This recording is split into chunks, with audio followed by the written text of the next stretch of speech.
మాటల మాంత్రికుడు త్రివిక్రమ్ శ్రీనివాస్తో సినిమా చేయడానికి జూనియర్ ఎన్టీఆర్ ఉవ్విళ్లూరుతున్నారు. ఎప్పుడెప్పుడు మూవీ కొబ్బరికాయ కొట్టి సెట్స్ మీదకి వెళుతుందా అని ఎదురు చూస్తున్నారు. ఈ సినిమాని ప్రొడ్యూస్ చేయడానికి బీవీఎస్ఎన్ ప్రసాద్ ఎంతో ఆతృతతో ఎదురు చూస్తున్నారు. త్రివిక్రమ్ డైరెక్షన్లో బీవీఎస్ఎన్ ప్రసాద్ కాంబినేషన్లో అత్తారింటికి దారేది అనే బ్లాక్ బస్టర్ హిట్ వచ్చిన సంగతి తెలిసిందే. పవన్ కళ్యాణ్ ప్రాజెక్ట్తో బిజీగా ఉండే త్రివిక్రమ్ నేను జూనియర్ ఎన్టీఆర్తో సినిమా చేయలేని ఖరాఖండిగా చెప్పేశాడని అతని సన్నిహితుల సమాచారం.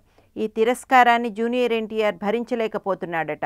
అతని ఆహాన్ని త్రివిక్రమ్ శ్రీనివాస్ దెబ్బ కొట్టాడట. అందుకని జూనియర్ ఎన్టీఆర్ తనలో తానే కుమిలిపోతున్నాడు. ఆ సంగతి తెలిసిన పబ్లిక్ రిలేషన్స్ టీం వాళ్ళు ఒక కుళ్ళు ప్రోపగాండాకి శ్రీకారం చుట్టారట.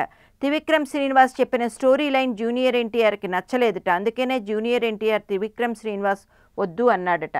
బాధాకరమైన విషయం ఏమిటంటే త్రివిక్రమ్ ప్రాజెక్ట్ రిజెక్ట్ చేయడమని పుకార్ పుట్టించడమే. దీనికోసమే చాలామందితో లాబీయింగ్ కూడా చేశారు ఎన్టీఆర్ వర్గం వాళ్ళు. కానీ ఇప్పుడు నాలుకకు నరం లేదు, ఎటైనా వంగుతుంది అని మరోసారి ప్రూవ్ చేశారు జూనియర్ ఎన్టీఆర్ వర్గం వాళ్ళు. హైట్ ఆఫ్ ఇట్ ఏమిటంటే జూనియర్ ఎన్టీఆర్ నెక్స్ట్ ప్రాజెక్ట్ రాజమౌళితో అని ఒక ప్రచారం ఫిలిం నగర్లో చక్కర్లు కొడుతోంది. ఫిలిం వర్గాలు ఆశ్చర్యపోతున్నాయి. ఈ ప్రాజెక్ట్ ఎలా సాధ్యం? బాహుబలి 2 పూర్తి కావడానికి ఇంకా కొన్ని నెలలు పడుతుంది. Baahubali the conclusion next year ఏప్రిల్లో విడుదల చేస్తామని యూనిట్ సభ్యులు చెప్పారు. ఇది ఎలా అని అనుకుంటున్నారట. ఇది కూడా జూనియర్ ఎన్టీఆర్ పరపతిని ఫ్యాన్స్ హైప్ చేయడానికి అని ఒక వర్గం భావిస్తోంది.